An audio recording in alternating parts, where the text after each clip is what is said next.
अब इस पूरी कहानी में खेला यहीं से शुरू हुआ। खेला ये था कि पीयूष बंसल ने 4% से 10% की जो यात्रा करी ना 6% बढ़ाने की, वो ये मानते हुए करी आज से कुछ महीने पहले कि कंपनी की वैल्यूएशन है अराउंड $1 बिलियन। लेकिन जब ये बाजार से पैसा मांगने गए, तब इन्होंने बाजार से पैसा मांगा 70,000 करोड़ के आसपास।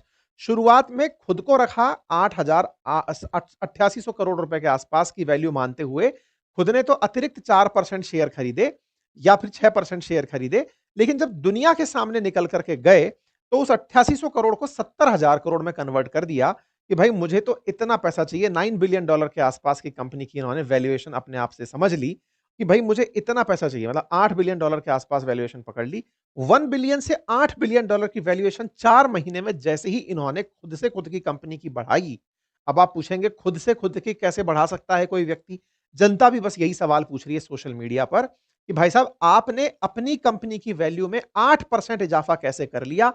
आपने तो $200 मिलियन के अंदर कुछ दिनों पहले ही 6% कंपनी का हिस्सा खरीदा और तभी लोगों ने सवाल पूछना शुरू किया था। आपने 1 बिलियन रेवेन्यू टारगेट को ध्यान में रखते हुए इस तरह का मतलब 1 बिलियन के रेवेन्यू टारगेट पर ध्यान में रखते हुए कहा था कि मैं $200 मिलियन के अंदर अपने लिए खरीद रहा हूं। लेकिन आपने जो खेल कर दिया लोगों से, वो ये कर दिया कि साहब मैं $8 बिलियन की वैल्यूएशन पे पैसा मांग रहा हूं। टेक्निकली लेंसकार्ट का अगर आप जाकर के देखेंगे फिलहाल के लिए, तो इन्होंने प्राइस रेंज आईपीओ में जो निकाली है वो है 382 से लेकर के 402 के बीच में। और आपको इनके एक बार में जो लॉट साइज रखा गया है वो 37 शेयर का रखा गया है। मतलब मिनिमम इन्वेस्टमेंट 14,874 रुपए का आप करेंगे तो आपको 37 शेयर मिलेंगे। लोगों ने सवाल पूछना शुरू किया कि महाराज आपने 8 गुना कैसे इस प्राइस को बढ़ा दिया? अब ये सवाल तो आप ऑब्वियस सी बात है कि पीयूष बंसल जवाब दें इसका या सरकार जवाब दे। तो देखिए ये सारी की सारी जो फाइलिंग्स होती है ना, कि कंपनी अपना वैल्यूएशन इतना दिखा रही है, तो टेक्निकली सरकारी स्तर पर सेबी भी इसे चेक करनी चाहिए। सेबी को समझना चाहिए कि क्या वाक़ई में कंपनी की इतनी वैल्यू है या फिर मार्केट ने इसकी वैल्यू को इतना बढ़ाया हुआ है। अब सवाल आता है सेबी कैसे जज करेगी? तो इसलिए जनरली ये बाजार पर छोड़ दिया जाता है। सर इन्वेस्टर्स मानते हैं कि इसकी इतनी वैल्यू होनी चाहिए, इसलिए इसकी इतनी वैल्यू है। आपको याद होगा हिंडनबर्ग ने जब अडानी के ऊपर रिसर्च शुरू की थी तब, उस समय पर अडानी का जो पीई रेशो चल रहा था, यानी अडानी ₹1 कमाता था, तो जनता उसके ₹450 अदा करने को तैयार थी। ₹1 की कमाई के लिए 450, जिसको प्राइस टू अर्निंग रेशो कहते हैं। इनके केस में भी यही हुआ। इन्होंने जो अपनी वैल्यू रखी, वो ₹1 की कमाई के ऊपर लगभग ₹250 रख दी, कि मैं ₹1 कमा के दूँगा, तुम मुझे ₹250 दो। जनता से इन्होंने इतना पैसा माँग लिया। इस बात पर लोग भड़क गए। आईपीओ का दिन था, तो आईपीओ तो इनका क्योंकि पहले से ही इन्होंने कई म्यूचुअल फंड हाउस को, खुद के एम्प्लॉइज़ को, एंकर इन्वेस्टर्स को बेच रखे थे, तो आम जनता तो उस माहौल में खरीद ले गई क्योंकि बढ़िया पीआर किया था इन्होंने।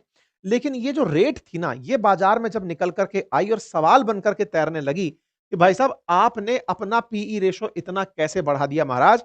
इस पर आपका तर्क क्या है? तो लोग यहां से क्वेश्चंस निकाल कर लाए कि खुद जुलाई में 8700 करोड़ की वैल्यूएशन के ऊपर 6% शेयर लिए और जनता से 70,000 करोड़ की वैल्यूएशन पर आप शेयर मांग रहे हो।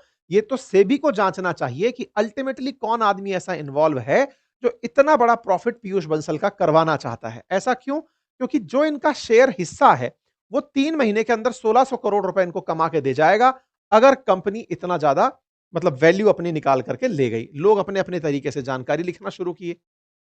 लोगों ने पूछना शुरू किया कि भाई साहब ये तो बहुत तगड़ा खेल हो रहा है। गगन शर्मा करके एक हैंडल है, उन्होंने इस बात पर बहुत अच्छा रिसर्च किया और लिखा कि भाई लेंसकार्ट का आईपीओ 70,000 करोड़ की बात कर रहा है और उन्होंने 2723 स्टोर खोले हुए हैं दुनिया में कुल मिलाकर। अगर देखा जाए तो इनकी वैल्यूएशन के हिसाब से, क्योंकि 70,000 करोड़ मांग रहे हैं, तो इनका एक स्टोर हुआ 25.7 करोड़ रुपए का। ऐसे में इनके हर स्टोर से on average each store make 2.4 crore revenue और हर स्टोर इनका 2.4 करोड़ रुपए का रेवेन्यू बनाता है। 11 लाख रुपए का प्रॉफिट करता है। सीधी सी बात यह है कि क्या कोई व्यक्ति 10 लाख रुपए के प्रॉफिट के लिए 25 करोड़ रुपए इन्वेस्ट करना चाहेगा? इन्होंने इसको स्टोर पर ले जाकर छोड़ दिया। तो कुल मिलाकर के लोगों ने इनको खूब सारे सवाल पूछे और इस तरह से सवाल पूछे कि भाई साहब आप 70,000 करोड़ की वैल्यूएशन लेकर बैठे हो, जबकि इस देश में एमआरएफ जैसा ब्रांड 67,000 करोड़ पर वैल्यूएशन लेकर बैठा है, पतंजलि 65,000 करोड़ पर, बर्जर के पेंट जो है वो 63,000 करोड़ पर बैठा है, आईआरसीटीसी 58,000 करोड़ पर बैठा हुआ है। आप 70,000 करोड़ की वैल्यूएशन मांग किस बिहाफ पर रहे हो? तो लोगों ने इनसे सवाल करने शुरू कर दिए। सवाल थे इस बात पर भी कि बाजार जो बढ़ रहा है वो 5.26% के हिसाब से बढ़ रहा है।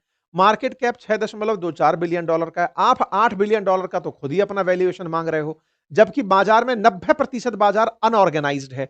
यानी कि उन लोगों के हाथ में नहीं है जो आपके तरीके कंपनियां चला रहे हैं। तो हर शहर की अपनी एक लोकल दुकान है, सबके अपने आईवीआर हैं, सबके अपने डॉक्टर्स हैं, सब जा जाके दिखाते हैं। तो ऐसे में आप लोगों ने अपनी जो ये वैल्यू लगाई, ये कैसे लगाई? पुरानी खबरें निकल कर आने लगी कि 9 जुलाई को तो आपने 200 करोड़ रुपए का लोन लिया था इस बात के लिए कि मैं आईपीओ से पहले अपना हिस्सा बढ़ाऊंगा। इस बात में और मतलब मसाला लगाया जब सीएनबीसी के एक पत्रकार ने इनसे ये सवाल पूछा कि साहब आपका जो पीई रेशो है ना वो 250 गुना है, यानी 230 गुना है। अगर एबिडा वगैरह हटा दिया जाए तो भी 70 गुना के आसपास आपका काम बैठता है।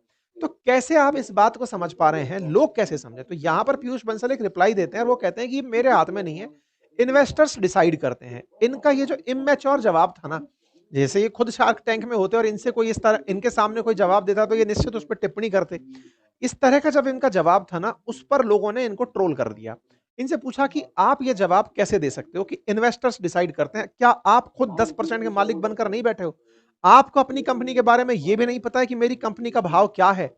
मैं किस तरह से ये पैसा मांग रहा हूं? आप किस आधार पर पैसा मांग रहे हैं? यही यदि आपको नहीं पता है तो फिर बाजार में क्या कर रहे हैं? तो इस बात को लेकर के इनसे सवाल जवाब किए जाने शुरू हुए। सवाल जवाब के साथ-साथ बनते गए सवाल कि भाई आईपीओ तो आप ले आए हो, लेकिन इस आईपीओ के अंदर अल्टीमेटली उस आदमी को जो शेयर परचेज करेगा उसे मिलेगा क्या?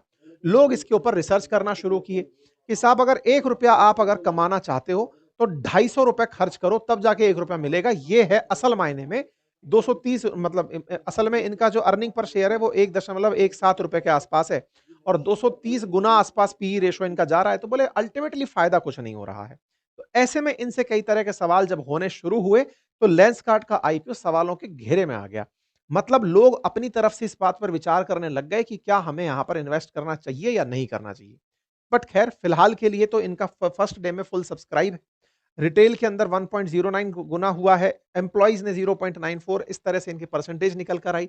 लेकिन एंकर इन्वेस्टर्स ने, क्योंकि 3,500 करोड़ के आसपास तो म्यूचुअल फंड्स वाले लगाकर चले गए। ये सारे के सारे म्यूचुअल फंड्स हैं, इतने बड़े हाउसेज हैं जो पहले से ही, क्योंकि ये लोग इतने समय से बाजार में हैं, इनकी बाजार में अपनी समझ है, तो म्यूचुअल फंड्स हाउस जिनसे आप म्यूचुअल फंड खरीदते हैं, वो एएमसीज जो हैं वो जाकर के इनमें से जाकर के शेयर खरीद रही हैं, ये सोच के कि ये एक दिन बड़ा बनेगा। तो वो जो कयास का बाजार है ना, उस कयास के बाजार पर लोगों ने सवाल खड़े कर दिए। ग्रे बाजार के अंदर इनका प्रीमियम 18% से ऊपर चल रहा है, लेकिन वो बड़ा अनिश्चित होता है। तो इसलिए ये समझना कि 18% से ऊपर चल रहा है, तो इसलिए इनका शेयर हाई प्राइस पे लिस्ट होगा, ये थोड़ा-सा मतलब डाइसी है। लेकिन हाँ, जितना ज़्यादा म्यूचुअल फंड हाउसेज़ ने इनमें पैसा लगाया, तो एकदम तो डिप नहीं मारेगा। लगभग आधा धन तो इनके पास म्यूचुअल फंड हाउसेज़ से ही आ जाएगा। 7,500 करोड़ माँग रहे हैं, 3200 करोड़ के आसपास एंकर इन्वेस्टर्स ने लगा ही दिया, रिटेलर्स का बहुत कम पैसा लगना है। तो ऐसे में इनकी लिस्टिंग सही से होगी और म्यूचुअल फंड्स वाले पैसा ले जाएँगे, ऐसा इनको लगता है, ठीक है? बाकी एक्सपर्ट्स का मानना है कि ये एक्ज़ैरेटेड वैल्यू है, अपनी तरफ से बढ़ा-चढ़ा कर दिखाया गया है। अगर ये थोड़ा पीई रेशो कम रखते, यानी कि एक आइडियल 40 मतलब 40 से लेकर के अगर 70 के बीच में इनका पीई रेशो रहता, यानी कि इनके शेयर प्राइसेज़ ₹80-90 के आसपास भी अगर रहती, तो वो फेयर प्राइसिंग होती। ये लेकर के 390 से लेके 400 के बीच में चले गए हैं। अब लेट द मार्केट डिसाइड कि असल में क्या होगा, कितना होगा। लेकिन हाँ, एक्सपर्ट्स अपनी तरफ से इस बात को लेकर के इसी तरह से सोच रहे हैं। कुछ एक्सपर्ट्स की ये भी राय है कि आज चूंकि 90% बाजार अनऑर्गेनाइज्ड है, बाजार में सब चीजें अस्त-व्यस्त तरीके से डली हुई हैं, ऐसे में इनको भविष्य में फायदा हो सकता है इस बात का कि इनको ऑर्गेनाइज्ड मार्केट बनाने में अपने आप को एक स्कोप के रूप में दिखाने में मदद मिल सकती है। बाजार में इनको स्कोप खूब है, मतलब ये नहीं है कि कंपनी आज की वैल्यूएशन पे काम करे, भविष्य को ध्यान में रख करके भी अगर काम करती है तो ये एक सकारात्मक रूप हो सकता है। लेकिन फिर भी बाजार है तो सवाल भी कई तरह के होंगे, रिस्क भी होंगे, तो फिर लाभ भी होंगे। बाकी आप लोग निवेश से पहले अपनी रिसर्च प्रॉपर करें।